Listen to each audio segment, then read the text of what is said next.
Prescripciónenfermera.com. Tema 6. Vías de administración de los fármacos.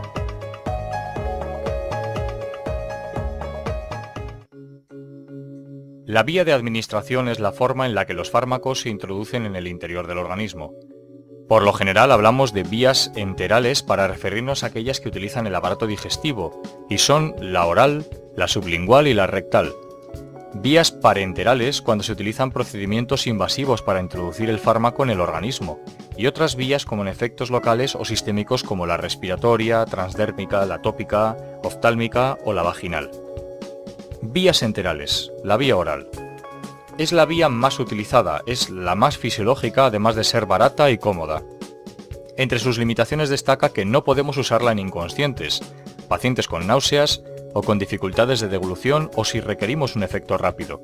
La absorción tiene lugar en el intestino o en la mucosa gástrica, generalmente mediante difusión pasiva y en ocasiones mediante transporte activo. La biodisponibilidad puede estar disminuida por fenómenos de primer paso o por características individuales o puntuales, por lo que es imposible asegurar unos niveles estables de fármaco. Esto ocasiona que para fármacos que necesitan unos niveles determinados no podamos utilizarla. Existen diferentes formas farmacéuticas para administración oral. Las más utilizadas son cápsulas. El medicamento está formado por el fármaco más una cubierta.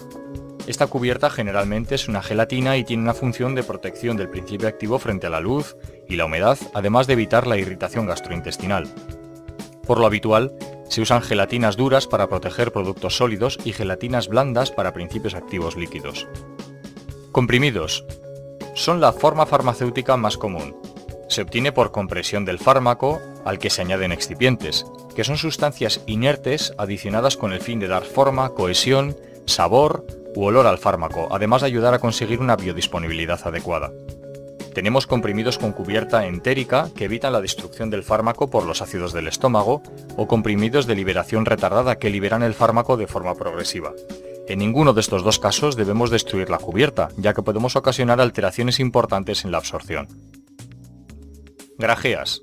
Están formadas por un núcleo, que puede ser una cápsula o un comprimido recubierto de una capa de azúcares, con el fin de proteger el núcleo del medio ácido o de enmascarar sabores u olores desagradables. Jarabes.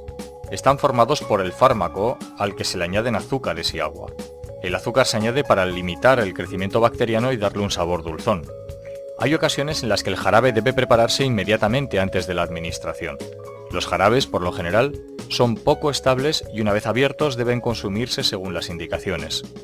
En pacientes diabéticos deben evitarse por su contenido en azúcar. Los elixires son jarabes a los que se añade alcohol. Suspensiones. Son fármacos insolubles o parcialmente solubles en agua. Deben agitarse bien antes de la administración para homogeneizar el contenido y, salvo las suspensiones antiácidas, disolverse en agua. Polvos. Son formas sólidas que deben disolverse en agua para su administración. Algunos preparados pueden administrarse sin disolverse. Una vez diluidos, deben administrarse inmediatamente para evitar que precipiten. Vía sublingual. Los fármacos deben situarse debajo de la lengua o bien entre la encía y la mejilla.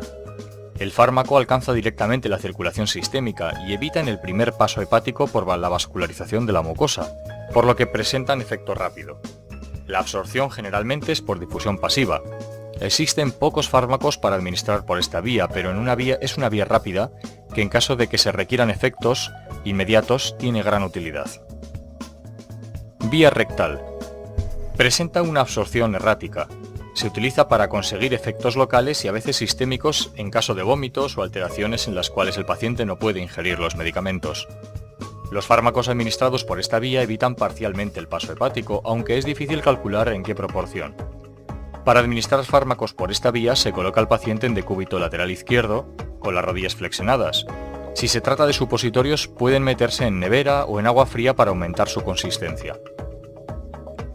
Vías parenterales. La vía intravenosa. Consiste en la introducción del fármaco directamente en el torrente sanguíneo. Es la más rápida e infalible cuando se quiere lograr concentraciones exactas de fármaco o cuando se necesitan efectos inmediatos. Está indicada también para corregir el balance de líquidos o electrolitos y la nutrición enteral. Entre sus inconvenientes destacan la posibilidad de dar lugar a reacciones adversas rápidas y los riesgos derivados del procedimiento de punción. Además es cara y requiere cuidados especiales y personal especializado. La concentración máxima que se alcanza en los tejidos está determinada principalmente por la velocidad de inyección. Es imprescindible un conocimiento adecuado acerca de las incompatibilidades a la hora de administrar varios medicamentos por esta vía. Existen dos métodos para la administración intravenosa: la infusión continua y la infusión intermitente. La primera se utiliza para el reemplazamiento o mantenimiento de líquidos y electrolitos y sirve como vehículo para la administración de fármacos. La infusión intermitente se utiliza para la administración de fármacos cada cierto periodo establecido y para transfusiones sanguíneas. El acceso más frecuente es el periférico a través de venas de manos o brazos, aunque se requiere acceso central para tratamientos prolongados o agresivos. El acceso central más común es a través de la subclavia, aunque pueden utilizarse otros como la vía yugular o la femoral. Vía intramuscular. Consiste en la administración del medicamento en el músculo estriado. Al estar este muy vascularizado, el fármaco se absorbe con rapidez, pudiéndose administrar mayor volumen que por vía subcutánea. La absorción depende de la vascularización de la zona y del flujo sanguíneo. Suele variar entre 10 y 30 minutos. En situaciones de shock o insuficiencia cardíaca, la absorción por esta vía puede estar limitada. Igual ocurre en prematuros, en el embarazo y en lactantes. Es útil en inconscientes o cuando no se tolera la vía oral. Los lugares más habituales de inyección son la región glútea y deltoidea y en niños el vasto externo. La técnica de punción debe ser aséptica, el material empleado estéril y es necesario limpiar la piel previamente a la inyección. Las técnicas de inserción de agujas son diversas, pudiendo hacerse con la jeringuilla montada en la aguja o separada. El pinchazo debe efectuarse en un ángulo de 90 grados respecto al músculo y pueden darse antes de la inyección unos golpecitos con el dorso de la mano para relajar el músculo y notar menos el momento de la introducción de la aguja. El movimiento debe ser rápido y de una sola vez. Antes de inyectar el medicamento tenemos que aspirar tirando del émbolo para comprobar la ubicación y descartar que hayamos pinchado un vaso. Si aparece sangre nos indica que la aguja ha penetrado en un vaso, con lo que debemos retirarla y sustituirla por otra. El medicamento se debe inyectar de forma lenta para disminuir el dolor y favorecer una distribución regular. Una vez finalizada la inyección, retiramos la aguja con un movimiento rápido. Si se pretende la absorción lenta o se ha administrado un medicamento irritante, no se masajeará la zona. Todo el material utilizado debe desecharse adecuadamente y lavarnos las manos una vez finalizado el procedimiento. Vía subcutánea. La absorción es mayor que por vía oral, pero menor que por vía intramuscular. Está condicionada por el flujo sanguíneo. Generalmente, la velocidad de absorción es constante y el paso a sangre puede reducirse utilizando vasoconstrictores locales, o frío, o aumentarse con calor, masajes o ejercicio. Los lugares más frecuentes para la administración subcutánea son la cara externa del brazo o del muslo o la cara anterior del abdomen. Las soluciones que no sean neutras e isotónicas pueden ocasionar irritación, dolor o necrosis. Otras vías. La vía dérmica o cutánea. La administración de fármacos en la piel hasta hace poco era utilizada exclusivamente para acciones locales.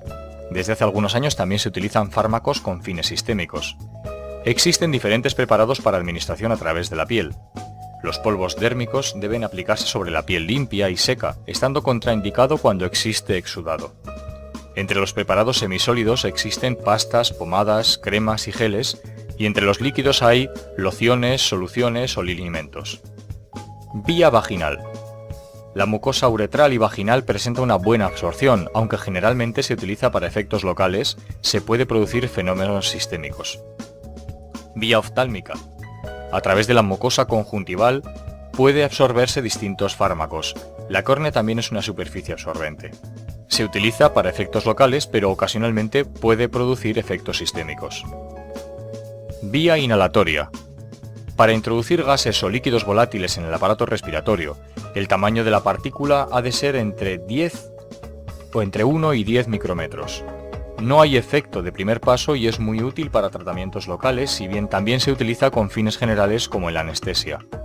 La velocidad de absorción está condicionada también por otros factores como la frecuencia respiratoria, la concentración de la sustancia en el aire inspirado o la perfusión pulmonar. Para administrar líquidos se utilizan nebulizadores y para sólidos aerosoles generalmente para lograr efectos a nivel pulmonar con reducidos efectos sistémicos. El tratamiento mediante aerosoles depende del tamaño de las partículas, de la descarga del fármaco en las vías respiratorias y de las variables respiratorias del paciente. Solamente cerca del 10% llega al árbol respiratorio, el resto casi por completo se deglute. Estos parámetros indican que el tratamiento será eficaz si el paciente y el profesional domina la técnica de administración. Los diferentes estudios han demostrado que en el caso de un fármaco en la terapéutica, lo primero hay que comprobar es precisamente la técnica utilizada, pues es la causa más frecuente de fracaso. Cada tipo de dispositivo tiene unas características especiales que es necesario conocer para su manejo adecuado.